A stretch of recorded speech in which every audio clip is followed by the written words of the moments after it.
Sir, Mullaperiyar ഡാമിനെ സംബന്ധിച്ച് തമിഴ്നാട് സർക്കാരിന് അനുകൂലമായ കോടതി വിധി വന്നത് സത്യത്തിൽ നമ്മുടെ ഗവൺമെന്റിന്റെ വിവരക്കേടല്ലേ? തീർച്ചയായും സംശയമില്ലാത്ത കാര്യമല്ലേ. യഥാർത്ഥ വസ്തുത എന്താണെന്ന് ബഹുമാനപ്പെട്ട സുപ്രീം കോടതിയെ ബോധ്യപ്പെടുത്താൻ നമ്മുടെ സർക്കാർ പരാജയപ്പെട്ടു എന്നതാണ് സത്യം. മുല്ലപ്പെരിയാർ നദീജല തർക്കം എന്നത് അന്തർ സംസ്ഥാന നദീജല പ്രശ്നമല്ല. നമ്മുടെ കേരളത്തിന്റെ മണ്ണ്, കേരളത്തിന്റെ വനം, നമ്മുടെ കേരളത്തിന്റെ ഭൂമിയിൽ ലഭിക്കുന്ന മഴ, അത് സംബന്ധിച്ച് അന്തർ സംസ്ഥാന തർക്കമില്ല. ആ നിലയ്ക്ക് ബഹുമാനപ്പെട്ട സുപ്രീം കോടതിയിൽ നിന്ന് ഇങ്ങനൊരു വിധി ഉണ്ടായെങ്കിൽ അതെങ്ങനെ വന്നുവെന്ന് അത്ഭുതത്തോടെ നോക്കി കാണാൻ കഴിയും. ഒരു ഉത്തരവാദിത്വപ്പെട്ട പ്രതിപക്ഷം എന്ന നിലയിൽ യാതൊരു സംശയം വേണ്ട, ഈ കാര്യം കേരളത്തിലെ ജനങ്ങളുടെ മുമ്പിലും അതുപോലെ തന്നെ ഉത്തരവാദിത്വപ്പെട്ട പ്രതിപക്ഷത്തിന്റെ എല്ലാ കടമകളും നിർവഹിച്ചുകൊണ്ട് തന്നെ ഞങ്ങൾ മുന്നോട്ട് പോകും. ഒരു സംശയം വേണ്ട. സർ, ആനമുടി കൊലക്കേസുമായി ബന്ധപ്പെട്ട ഡോക്ടർ രാമചന്ദ്രന്റെ ആക്സിഡന്റ് മരണത്തിൽ എന്തൊക്കെയോ ദുരൂഹതകളുണ്ടെന്ന് പറയപ്പെടുന്നു. ഈ സാഹചര്യത്തിൽ കേസിന്റെ മുന്നോട്ടുള്ള പുരോഗതിയെക്കുറിച്ച് താങ്കളുടെ അഭിപ്രായം എന്താണ്? ഇപ്പോൾ ശുഭപ്രതീക്ഷയോടെയാണ് ആ കേസിനെ ഞാൻ നോക്കിക്കാണുന്നത്.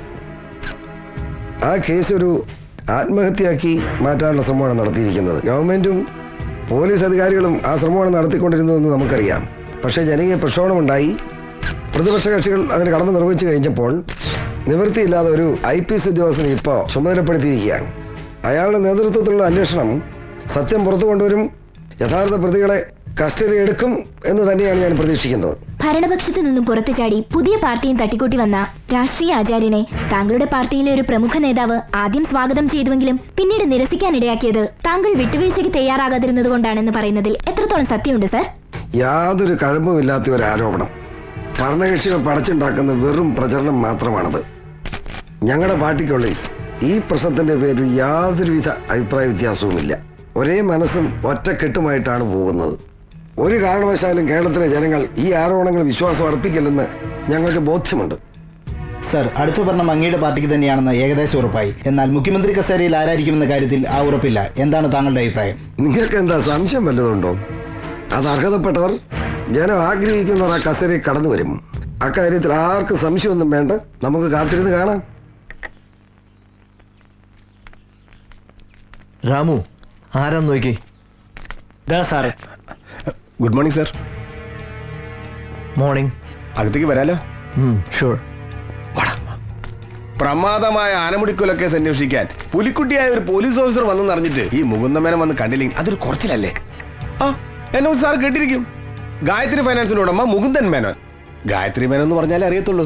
വാ ഇരിക്കടാ, സാറൊരു കുഴപ്പമില്ല. ഇവൻ ജോണിക്കുട്ടി എന്റെ ഫൈനാൻസ് കമ്പനിയിലെ സ്റ്റാഫാ.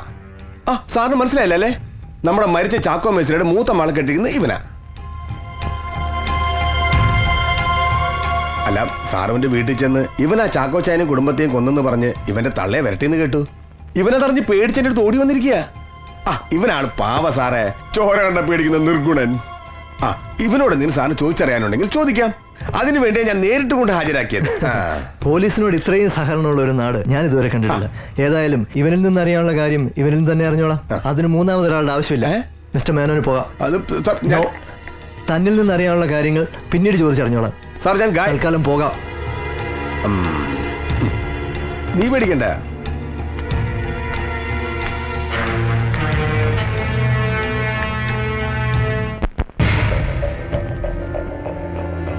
ജോണിക്കുട്ടി, ഗായത്രി ഫിനാൻസിലെ ചിട്ടിപ്പിരിവുകാരനായിരുന്ന ജോണിക്കുട്ടി അല്ലേടാ?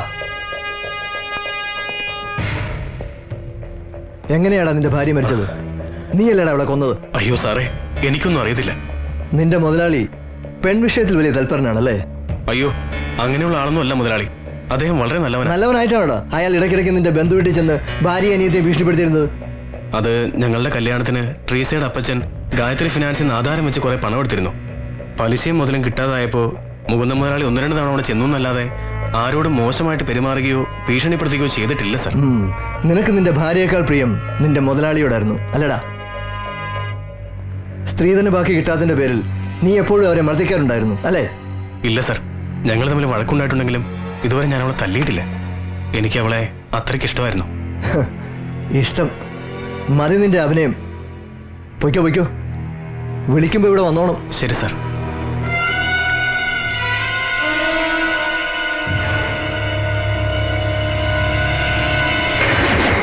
ദേവദാസ്, വെറും ഊഹാപോഹങ്ങൾക്ക് ഇവിടെ സ്ഥാനമില്ല. ഡോക്ടർ രാമചന്ദ്രന്റെ മരണം ചിലപ്പോൾ റിയൽ ആക്സിഡന്റ് ആയി കൂടുന്നില്ല. അല്ല sir, it's A plant murder. എൻ്റെ അന്വേഷണം ഡോക്ടർ രാമചന്ദ്രനിൽ എത്തി നിൽക്കുന്ന വിവരം വളരെ സമർത്ഥമായി തന്നെ അറിയേണ്ടവർ അറിഞ്ഞു. അതുകൊണ്ട് അയാൾ കൊല്ലപ്പെട്ടു. ഇനിയും സമയം നഷ്ടപ്പെടുത്താനില്ല സർ. എത്രയും വേഗം ആ ചാക്കോ മേസ്ത്രിയുടെയും കുടുംബത്തിൻ്റെയും ഡെഡ് ബോഡികൾ റീപോസ്റ്റ്മോർട്ടം നടത്തണം. നടത്തുന്നതൊക്കെ കൊള്ളാം, പക്ഷേ ഇനി അതിന്റെ പേരിൽ ഒരു പൊല്ലാപ്പ് ഉണ്ടാക്കി വെച്ചേക്കരുത്. ഉടൻ ഇലക്ഷൻ വരാൻ പോവാണ്, അതുകൂടി ഓർമ്മ വേണം. അങ്ങനൊന്നും നോക്കി ഇൻവെസ്റ്റിഗേഷൻ നടത്താൻ എനിക്ക് പറ്റില്ല സർ. സത്യം കണ്ടെത്തുക എന്ന ഒറ്റ ലക്ഷ്യമേ എനിക്കുള്ളൂ. അതിനുവേണ്ടിയാണല്ലോ ഈ കേസിന്റെ ചുമതല സാർ എന്നെ തന്നെ ഏൽപ്പിച്ചത്. എനിക്ക് തന്നെ വിശ്വാസമാണല്ലോ. ആട്ടെ, ഇതുവരെയുള്ള അന്വേഷണം വെച്ച് തനിക്ക് വേറെ വല്ലവരെയും സംശയമുണ്ടോ? അങ്ങനെ എടുത്തു പറയാൻ കഴിയില്ലെങ്കിലും കൂട്ടത്തിലുള്ളവരെ പോലും വിശ്വസിക്കാൻ പറ്റാത്ത അവസ്ഥയാണ്. ഡിപ്പാർട്ട്മെന്റ് സഹായിയായി എന്നോട് വിട്ട SI മാത്തുക്കുട്ടി തന്നെ കൂടുതൽ തലവേദന. അയാൾ ശരിയാവില്ല സർ. ഇപ്പൊ തനിക്ക് പറ്റിയത് ആരെയാ? ആ, ഞാനൊന്ന് തിരക്കട്ടെ. എങ്കിൽ ഞാൻ ഇറങ്ങട്ടെ സർ.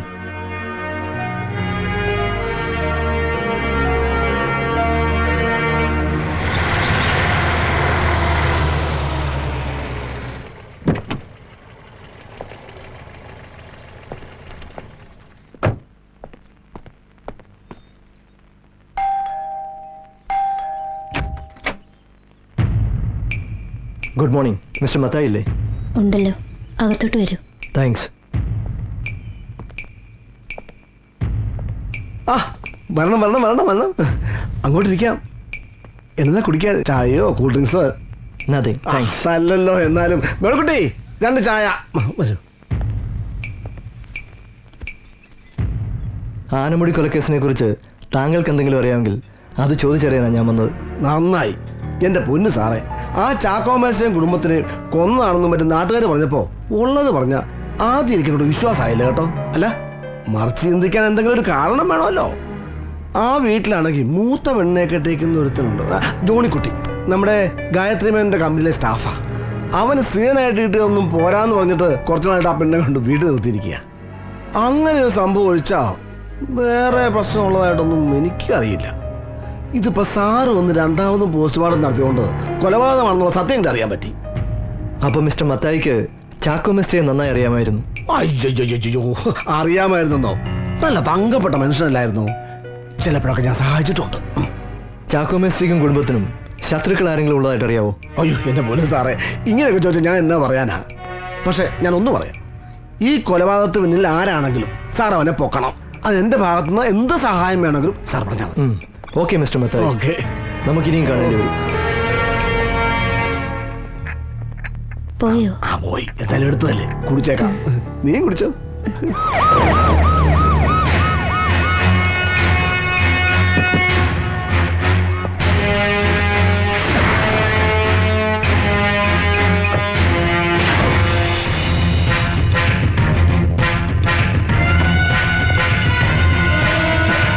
മുകുന്ദൻ മേനോനില്ലേ? ഉണ്ട് സർ. ഒന്ന് കാണണം.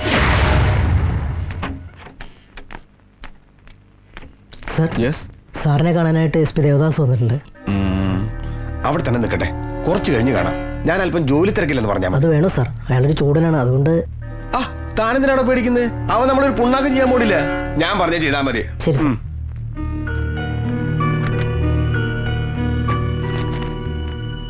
സാർ, മുതലാളി അല്പം തിരക്കിലാണ്, 5 മിനിറ്റ് വെയിറ്റ് ചെയ്യാൻ പറഞ്ഞു. വലിയ തിരക്കിലാണല്ലേ? നല്ലതാ. പത്രം വായിച്ച് കുറച്ച് ലോകവിവരം ഉണ്ടാക്കുന്നത് നല്ലത് തന്നെ. അയ്യോ, സാറാണെന്ന് അറിഞ്ഞില്ല. ഞാൻ പത്രത്തിൽ ഒരു അഡ്വർടൈസ്മെന്റ് നോക്കായിരുന്നു. ഇരിക്കിരിക്കി. എന്താ സാർ വിശേഷിച്ച്? സി മിസ്റ്റർ മേനോൻ, എനിക്ക് കുറച്ച് കാര്യങ്ങൾ നിങ്ങളോട് ചോദിച്ചറിയാനുണ്ട്. മരിച്ചുപോയ ചാക്കോ മേസ്ത്രിയുടെ വീടിന്റെ ഡോക്യുമെന്റ്സ് ഇവിടെയല്ലേ പണയം വെച്ചിരുന്നത്? ഇവിടെ ആയിരുന്നു. മേസ്ത്രി മരിക്കുന്നതിന് കുറച്ച് ദിവസം മുമ്പ് മുതലും പലിശയും തന്ന് ഡോക്യുമെന്റ്സ് വാങ്ങിച്ചു പോയി. ഈ ചാക്കോ മേസ്ത്രി ആളെങ്ങനെ? അയ്യോ, ആളൊരു പാവായിരുന്നു. എന്നിട്ടാണോ നിങ്ങൾ അയാളുടെ വീട്ടിൽ ചെന്ന് ഭീഷണിപ്പെടുത്തിയിരുന്നത്? അത് മുതലും പലിശയും കിട്ടാതായപ്പോ എന്റെ ആൾക്കാരെ ഇടയ്ക്കിടയ്ക്ക് ചെന്ന് ഓർമ്മിപ്പിച്ചതാ. നിങ്ങൾ അവിടെ ചെന്ന് ആ പെമ്പിള്ളേരെ അസമയം പറയുകയും ഭീഷണിപ്പെടുത്തുകയും ചെയ്തെന്നാണല്ലോ അറിയാൻ കഴിഞ്ഞത്. എന്റെ സാറ്, ആരാ ഇല്ലാവചനങ്ങളൊക്കെ പറഞ്ഞുണ്ടാക്കിയത്? ഞാൻ എന്റെ സ്വന്തം മക്കളെ പോലെ അവരെ കണ്ടിരുന്നത്. ചാക്കോച്ചന്റെ ബുദ്ധിമുട്ട് കണ്ട് ആ കൊച്ചുങ്ങൾക്ക് ഇവിടെ ജോലി കൊടുക്കാന്ന് വരെ പറഞ്ഞതാ. പക്ഷെ അതിനു മുമ്പ് അതുങ്ങൾ രണ്ടിനെ കൊന്നില്ല സാറേ. ഈ ആധാരം എടുപ്പിക്കാനുള്ള രൂപ മേസ്ത്രിക്കാരെ കൊടുത്തെന്നറിയാവോ? അത് കൃത്യമായിട്ട് എനിക്കറിയില്ല. പക്ഷെ ആധാരം മേടിക്കാൻ വരുമ്പോ മേസ്ത്രി കൂടെ ചെറുപ്പക്കാരുണ്ടായിരുന്നു. അവന്റെ ചെക്ക ഞങ്ങൾക്ക് തന്നത്. Naushad sir, collect all the details. Sir.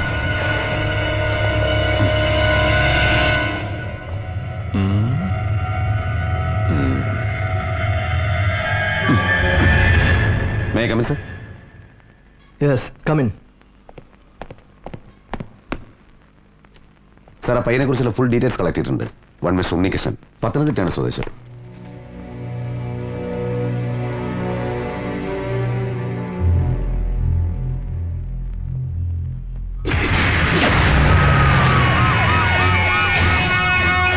Naushad sir,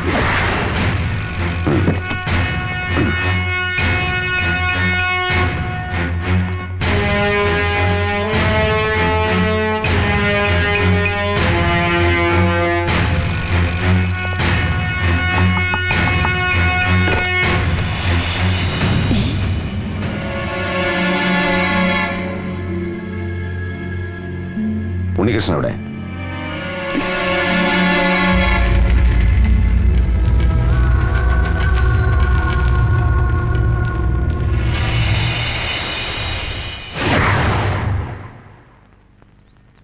Unnikrishnan സ്വന്തം പണമെടുത്ത് മേസ്ത്രിയുടെ വീടിന്റെ ആധാരം എടുത്ത് കൊടുപ്പിക്കാൻ മാത്രം ആ കുടുംബവുമായി നിനക്കെന്താ ബന്ധം? അത് ആ കുടുംബത്തിന്റെ അവസ്ഥ കണ്ട് ഞാനൊരു സഹായം ചെയ്തതാ. അപ്പൊ ഈ നാട്ടിലെ കുടുംബങ്ങളെ മുഴുവൻ സഹായിച്ച് നീ ആ കുത്തുവാളെടുത്ത് കാണുമല്ലോ. അത് ചുമ്മാ, അതേതായാലും ഉണ്ടായിട്ടില്ല അല്ലേ സാർ? പറമോനെ, എന്തായിരുന്നു എന്റെ ഉദ്ദേശം? സത്യം പറയുന്നതാണ് നിനക്ക് നല്ലത്. ഇനി അതല്ല ഒഴിഞ്ഞു മാറാനാണ് ഉദ്ദേശമെങ്കിൽ ഈ ലൊക്കേഷനും മാറും, ഞങ്ങളുടെ പെർഫോമൻസ് മാറും. ഞങ്ങളോട് സഹകരിക്കുന്നതാണ് നിനക്ക് നല്ലത്. സത്യം ഞങ്ങൾക്കറിയണം, സത്യം മാത്രം. ഞാനും ചാക്കോ മേസ്ത്രിയുടെ ഇളയ മകൾ റോസ്മേരിയും ഒരേ കോളേജിലാണ് പഠിച്ചിരുന്നത്. കോളേജിൽ വെച്ചുണ്ടായ സൗഹൃദം ഞങ്ങളെ തമ്മിൽ അടുപ്പിക്കുകയായിരുന്നു. പറ്റില്ലെന്ന് ഞാൻ പറഞ്ഞില്ലേ? തന്റെ ഈ അവതാപറച്ചിൽ കേൾക്കാൻ തുടങ്ങിയിട്ട് കാലം കുറയായി. ഇനി ഒരു ദിവസത്തെ അവധി കേൾക്കാൻ പോലും ഞാൻ തയ്യാറല്ല. അയ്യോ മേനോൻ സാറേ, അങ്ങനെ പറയരുത്. ഒരു നിവൃത്തിയില്ലാഞ്ഞിട്ട്. പിന്നെ നിങ്ങൾ എന്റെ രൂപ എങ്ങനെ തരാന്ന് കരുതിയിരിക്കുന്നത്? മൂത്ത പെണ്ണിന് സ്ത്രീധനം കൊടുക്കാന്ന് പറഞ്ഞ് വാങ്ങിയതല്ലേ? പശുവും ചത്തും മോരിലെ പുളിയും പോയി. എന്നിട്ടും കാണാ ഗുണ എനിക്ക് എന്റെ രൂപ കിട്ടണം. മേനോൻ സാർ ഇങ്ങനെ കണ്ണി ചോരയില്ലാത്ത വർത്താനം പറയരുത്. എന്തെങ്കിലും ഒരു നിവൃത്തി ഉണ്ടായിരുന്നെങ്കിൽ ഞങ്ങൾ ഈ പെണ്ണിന്റെ സ്ത്രീധനം ബാക്കി കൊടുത്ത് അവളെ പറഞ്ഞു വിട്ടേന്. കർത്താവാണ് സത്യം, ഒരു നിവൃത്തിയില്ലാഞ്ഞിട്ട്. നിങ്ങളുടെ കുമ്പസാരം കേൾക്കാൻ വന്നല്ല ഞാൻ. ഇന്ന് എനിക്ക് എന്റെ രൂപ കിട്ടണം, അല്ലെങ്കിൽ ഞങ്ങൾ ഇവിടുന്ന് പോകത്തില്ല. എടാ, നീ അകത്ത് കയറിയിരുന്നോ? രൂപ കിട്ടിയിട്ട് ഇറങ്ങിയാ മതി. അയ്യോ സാറേ, ഞങ്ങൾ അപമാനിക്കരുത്. അപ്പച്ചൻ പറഞ്ഞ സത്യമാണ്. ഞങ്ങൾക്ക് കുറച്ച് ദിവസത്തെ അവധി കൂടി തരണം.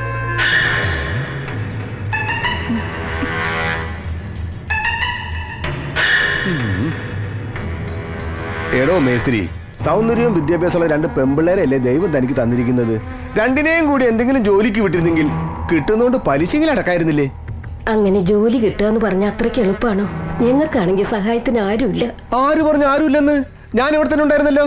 എന്നോട് ഒരു വാക്ക് ചോദിച്ചാൽ നിങ്ങള് നാളെ തന്നെ മക്കളെ രണ്ടിനെ ഫൈനാൻസ് കമ്പനിയിലേക്ക് പറഞ്ഞു വിട്, ഞാൻ ജോലി കൊടുത്തോളാം. അത് നല്ല കാര്യം കേട്ടോ. പെങ്കൊച്ചങ്ങൾ മനസ്സ് വെച്ച് കുറച്ച് ഓവർ ടൈമും കൂടി നിന്നാല് പലിശ മാത്രമല്ല മുതലും കൂടി അങ്ങ് അടഞ്ഞു പോകും.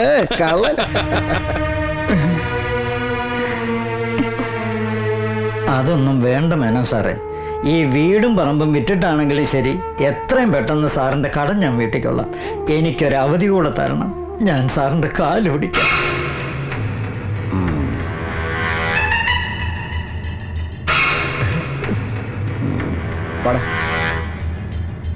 വീടും പറമ്പും വിൽക്കാതെ മറ്റു മാർഗമൊന്നുമില്ലേ? അയാളോട് ഇനി അവധി പറയാൻ പറ്റില്ല. വൃത്തികെട്ടവനാ അയാൾ. ഇനിയും വീട്ടിൽ വന്ന് ബഹളം ഉണ്ടാക്കിയാ ഇറങ്ങി കൊടുക്കേ നിവൃത്തിയുള്ളൂ. അതുമല്ല, ചേച്ചിക്ക് കൊടുക്കാനുള്ള സ്ത്രീധന ബാക്കി ഉടനെ കൊടുക്കുകയും വേണം. അല്ലെങ്കിൽ എന്റെ ചേച്ചിയുടെ ജീവിതം. താനതൊന്നും ആലോചിച്ച് ടെൻഷൻ അടിക്കാതെ എല്ലാത്തിനും വഴിയുണ്ടാക്കാം. തൽക്കാലം നമുക്ക് ഗായത്രി ഫൈനാൻസ് ഡോക്യുമെന്റ്സ് എടുത്ത് വേറെ ഏതെങ്കിലും ബാങ്കിൽ വെച്ച് പൈസ കുറച്ച് കൂടുതൽ ആവശ്യപ്പെട്ട് നോക്കാം. കിട്ടുവാണെങ്കിൽ ഉള്ളത് നമുക്ക് ചേച്ചിയുടെ വീട്ടുകാർക്ക് കൊടുക്കാം.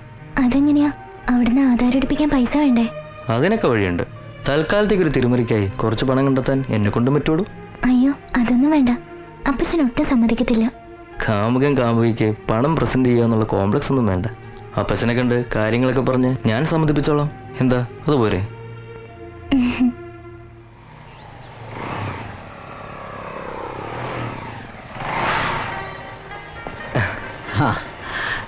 മോൻ ഏതായാലും ഇപ്പൊ വന്നത് നന്നായി.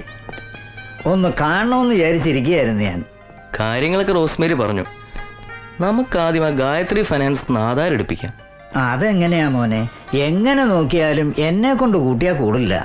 ആകെ വരുമാനമെന്ന് പറയാൻ റോസ്മേരിയുടെ പേരിൽ ലിസി കുറച്ച് പണം ഇട്ടിട്ടുണ്ട്. അത് വേണമെങ്കിൽ ഉടനെ കിട്ടും. എന്നാലും മതിയാകില്ലല്ലോ. ഏതായാലും അങ്ങനെ ഒരു ബുദ്ധി റോസ്മേരിയുടെ അപ്പത്തിന് തോന്നി നന്നായി. ഇട്ടതിന്റെ ഇരട്ടി കിട്ടുമല്ലോ. എന്തായാലും തൽക്കാലം നമുക്ക് അതെടുക്കാം. ബാക്കി പണത്തിനുള്ള വഴി ഞാൻ കണ്ടിട്ടുണ്ട്. നമുക്ക് സ്ത്രീകളിലും അനുഗ്രഹിക്കപ്പെട്ടവളാകുന്നു. അങ്ങയുടെ ഉദരത്തിന് ഫലമായി ഈശോ അനുഗ്രഹിക്കപ്പെട്ടവനാകുന്നു. ഞങ്ങൾക്ക് വേണ്ടി ഇപ്പോൾ ഞങ്ങൾ വന്ന സമയത്തും തമ്പുരാനോട്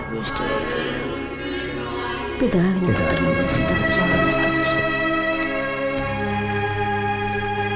ഈശോമിശിഹായ്ക്ക് സ്തുതിയായിരിക്കട്ടെ. ഇപ്പോഴും എപ്പോഴും സ്തുതിയായിരിക്കട്ടെ. എന്തായി കാര്യങ്ങളൊക്കെ? ജോണിക്കുട്ടിയുടെ പ്രശ്നങ്ങളൊക്കെ പരിഹരിച്ചോ? ഒക്കെ തമ്പുരാൻ വിചാരിച്ച ശരിയാവും വെച്ചു. അതിനു വേണ്ടിയുള്ള ശ്രമത്തിലാണ് ഞങ്ങള്. കഴിഞ്ഞ വർഷം ഇവളുടെ പേരിൽ ലിസി കുറച്ച് പണം ഇട്ടിരുന്നു. അതിപ്പോ തിരിച്ചു കിട്ടുവച്ചോ? അത് നന്നായി. ലിസ്റ്റിലായിരുന്നല്ലോ, വിശ്വസിക്കാം. ആട്ടെ, അത് കിട്ടിയാ തീരുന്നതാണോ പ്രശ്നങ്ങളൊക്കെ? കുറച്ച് പണം ആ ഉണ്ണികൃഷ്ണൻ തരാമെന്ന് പറഞ്ഞിട്ടുണ്ട്. എല്ലാം കൂടെ കൂട്ടിച്ചേർത്ത് ആ ആധാരം ഒന്ന് എടുപ്പിക്കണം. എന്നിട്ട് പിന്നെ എന്താണെന്ന് വെച്ചാ ഒരു വഴി നോക്കണം വെച്ചു. ഒക്കെ ശരിയാവിടൂ. കർത്താവ് നിനക്ക് നല്ലതേ വരുത്തൂ. അച്ഛൻ ഞങ്ങൾക്ക് വേണ്ടി ഒന്ന് പ്രാർത്ഥിക്കണം. തീർച്ചയായും. എന്നാ വരട്ടെ. ആട്ടെ, ശരി അച്ഛൻ.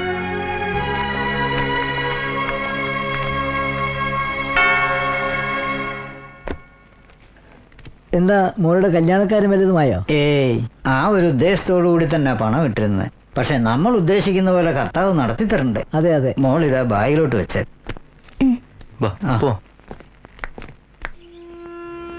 അതിനുശേഷം ഞാനും റോസ്മേരിയുടെ അപ്പച്ചനും കൂടി മാതാ ഫൈനാൻസിൽ ചെന്ന് മുകുന്ദ മേനോനെ കണ്ടു. ഒരാഴ്ചയ്ക്ക് ശേഷമാണ് മേനോൻ ഡോക്യുമെന്റ്സ് റിലീസ് ചെയ്തത്. തുക കുറച്ച് കൂടുതൽ കിട്ടാനായി ഞങ്ങൾ ആ ഡോക്യുമെന്റ്സും കൊണ്ട് മാതൃകാ ഫിനാൻസിൽ ചെന്നു. ഹലോ. ആ എന്നാടാ പറയേ. വസ്തു പണയം വെക്കാനായിട്ട് കുന്നത്ത് വീട്ടിലെ ചാക്കോ മേസ്ത്രി വന്നിട്ടുണ്ട്. 2.5 ലക്ഷം വരെ ഞാൻ പറഞ്ഞു. അത് പോരെന്ന് അങ്ങേര് പറയുന്നത്. ഇതൊക്കെ നീ എന്നാത്താടാ എന്നോട് പറയുന്നത്? നേരിട്ടങ്ങ് ചെയ്താ പോരെ? അതല്ല മത്തായിച്ച, അയാളിപ്പോ കടവുമായിട്ട് ആകെ നിക്കക്കളിയില്ലാത്ത നിലയിലാ. അതുകൊണ്ട് ഇപ്പോഴാണെങ്കിൽ ആ വീടും പുരയിടും നമുക്ക് ചുളു വിലക്ക് കിട്ടും. മാത്രമല്ല ആ ഗായത്രി മേനോൻ നോട്ടോട്ട് വെച്ചിരുന്നതാ. അയാളങ്ങനെ അത് വാങ്ങിച്ചാ അതിന്റെ ദോഷം നമുക്കാ. വിലയുടെ കാര്യമൊക്കെ ഞാൻ ഡീൽ ചെയ്തോളാം. മത്തായത്തിനൊന്ന് സമ്മതം മൂളിയാൽ മതി. ആ എന്നാ വേണ്ടെന്ന് വെച്ചാൽ നീ തന്നെ ചെയ്തേച്ചാ മതി. ഏതായാലും വൈകിട്ട് നീ ഇങ്ങോട്ട് വിളിക്കേ. 8 ലക്ഷം രൂപയ്ക്ക് വീടും സ്ഥലവും വിൽക്കാൻ ഞങ്ങൾ ധാരണയായി. ഒരാഴ്ചക്കകം രജിസ്ട്രേഷൻ കഴിഞ്ഞ് പണവുമായി പത്തനംതിട്ടയ്ക്ക് വരാമെന്ന് റോസ്മേയുടെ അപ്പച്ചൻ പറഞ്ഞനുസരിച്ച് അന്ന് തന്നെ നാട്ടിലേക്ക് പോകാൻ തീരുമാനിച്ചു. പക്ഷേ പിന്നീട് പത്രത്തിൽ അവരുടെ മരണ വാർത്ത ഞാൻ കാണുന്നത്. ഒറിജിനൽ ഡോക്യുമെന്റ്സ് മത്തായി അന്ന് തന്നെ വാങ്ങി വെച്ചിരുന്നോ? ഓ, ഡോക്യുമെന്റേഷന് വേണ്ടിയാണ് അയാൾ ആധാരം വാങ്ങിയത്. പിന്നീട് എപ്പോഴെങ്കിലും രജിസ്ട്രേഷൻ നടന്നായിട്ടറിയാവോ? നാട്ടിലേക്ക് ഞാൻ പോയതിനു ശേഷം പിന്നീടുള്ള ഒരു വിവരം എനിക്ക് അറിയില്ലായിരുന്നു സർ. നിന്റെ കാമുകിയും കുടുംബവും മരിച്ചിട്ട് നീ എന്താ ബോഡി കാണാൻ പോകാതിരുന്നത്? സത്യത്തെ പേടിച്ചിട്ടാണ് ഞാൻ പോകാതിരുന്നത്. കാരണം കുവൈറ്റിലൊരു ജോലി ശരിയായി അവിടേക്ക് പോകാനുള്ള തയ്യാറെടുപ്പായിരുന്നു ഞാൻ. അവിടെ വന്ന് ഞാനും റോസ്മേരിയുള്ള ബന്ധത്തിന്റെ പേരിൽ എന്തെങ്കിലും കേസിലോ മറ്റോ പെട്ടുപോയാൽ എന്റെ പോക്ക് മുടങ്ങുമെന്ന് ഫ്രണ്ട്സ് എല്ലാം പറഞ്ഞ് പേടിപ്പിച്ചു. അതുകൊണ്ടാണ് ഞാൻ പോകാതിരുന്നത്. നീ പറയുന്നതൊക്കെ നല്ലൊരു സിനിമാ കഥ പോലുണ്ട്. പക്ഷേ വിശ്വസിക്കാൻ ബുദ്ധിമുട്ടാ. കണ്ടുപിടിക്കാം.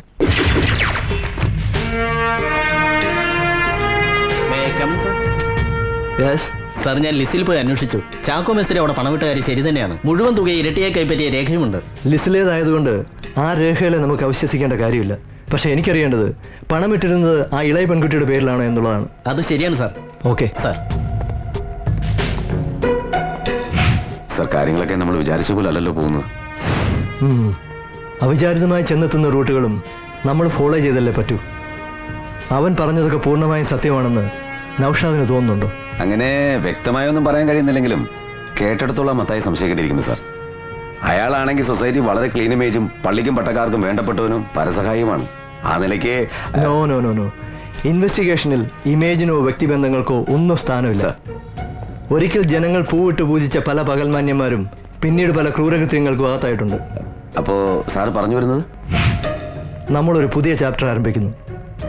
ഇടമറ്റം മത്തായിൽ നിന്ന്.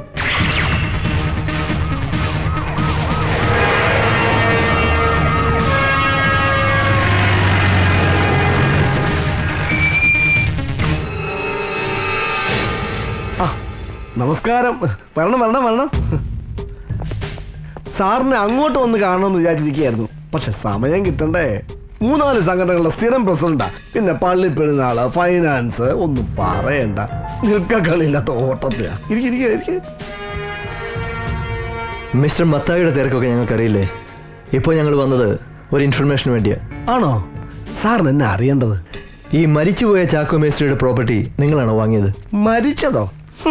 കൊന്നതല്ലേ സാറേ, ക്രൂരമായ കൂട്ടക്കൊല. മനുഷ്യന്റെ ജീവനും സ്വത്തിനും വിലയില്ലാത്ത കാലമാ. എന്ത് നല്ല മനുഷ്യനായിരുന്നു ചാക്കോച്ചായൻ. പള്ളിയിൽ നിന്ന് മാറാൻ നടന്നിരുന്ന കുടുംബമായിരുന്നു. എന്നിട്ട് കർത്താവ് എങ്ങനെ വിധിയാണല്ലോ. സോറി മിസ്റ്റർ മത്തായി, ഞങ്ങൾ ചോദിച്ചതിന് ആൻസർ കിട്ടിയില്ല. സത്യം പറയാലോ സാറേ, ചാക്കോച്ചാന്റെ കാര്യം ഓർത്തപ്പോൾ ഞാൻ ചോദ്യം അങ്ങ് മറന്നുപോയി. എന്നാ ചോദിച്ചത്? പ്രോപ്പർട്ടി. പുള്ളിയുടെ വീട് സ്ഥലവും എന്നോട് എടുക്കണമെന്ന് പറഞ്ഞ് ചാക്കോച്ചായനും ആ ഇളയ പെണ്ണിന്റെ കാമു എന്ന് പറഞ്ഞ ചെറുക്കനും കൂടി ഇവിടെ വന്നായിരുന്നു. സത്യം പറയാലോ, ചാക്കോച്ചന്റെ കഷ്ടപ്പാട് കേട്ടപ്പോ ഞാനത് വാങ്ങാമെന്ന് വിചാരിച്ചതാ. രജിസ്ട്രേഷൻ 2 ദിവസം മുമ്പ് പറയാ വില കുറഞ്ഞു പോയി കൂട്ടിത്തരണമെന്ന്. എന്നിട്ട് വില കൂട്ടിക്കൊടുത്ത് രജിസ്ട്രേഷൻ നടത്തിയോ? എങ്ങനെ നടത്താനാ? ചാക്കോച്ചായനായതുകൊണ്ട് നിലവിലുള്ള വിലയുടെ 25% വരെ കൂട്ടിത്തരാമെന്ന് ഞാൻ പറഞ്ഞു നോക്കി. അതിൽ കൂടുതൽ വേണമെന്ന് പറഞ്ഞാൽ ഞാൻ എന്നാ ചെയ്യാനാ? അത് ശരി. അപ്പൊ ഈ ചാക്കോ വാക്ക് പറഞ്ഞ പാലിക്കാത്ത ആളായിരുന്നു. ചാക്കോച്ചൻ അല്ല, അത് പിന്നെ എല്ലാവരും എന്തെങ്കിലും ദോഷവശം ഉണ്ടായിരിക്കുമല്ലോ. അത് സത്യവാ അല്ലേ സാറേ? മിസ്റ്റർ മത്തായി വാങ്ങിയില്ല പിന്നെ ആരാ പ്രോപ്പർട്ടി വാങ്ങിയെന്നറിയാവോ? അയ്യോ, അതെനിക്കറിയില്ല. അതിനു മുമ്പ് ആ കുടുംബത്തെ മുഴുവൻ ഇല്ലാതാക്കിയില്ലേ ദുഷ്ടന്മാര്. അപ്പൊ മത്തായിക്ക് അതേക്കുറിച്ച് ഒന്നും അറിയില്ല അല്ലേ? അറിയില്ല സാറേ. സാർ, ഈ കൂട്ടക്കൊല നടന്നിട്ട് ഇത്രയും നാളായിട്ട് പ്രതികളെ പിടിക്കാത്തതിൽ നാട്ടുകാർക്ക് ഭയങ്കര പ്രതിഷേധമുണ്ട്. പ്രതിഷേധിക്കാൻ നാട്ടുകാർക്ക് അവകാശമുണ്ട്. അവർ പ്രതിഷേധിച്ചോട്ട്. കൊല്ലന്റെ ആലയിലെ ഇരുമ്പ് പോലെയാണ് മൂടി വയ്ക്കപ്പെട്ട സത്യങ്ങൾ. ഉലയിലിട്ട് പഴുപ്പിച്ച് ആഞ്ഞടിച്ചാൽ ചാരം മൂടിക്കിടക്കുന്ന ഏത് സത്യവും പുറത്തു വരും. വീണ്ടും കാണാം മിസ്റ്റർ മത്തായി.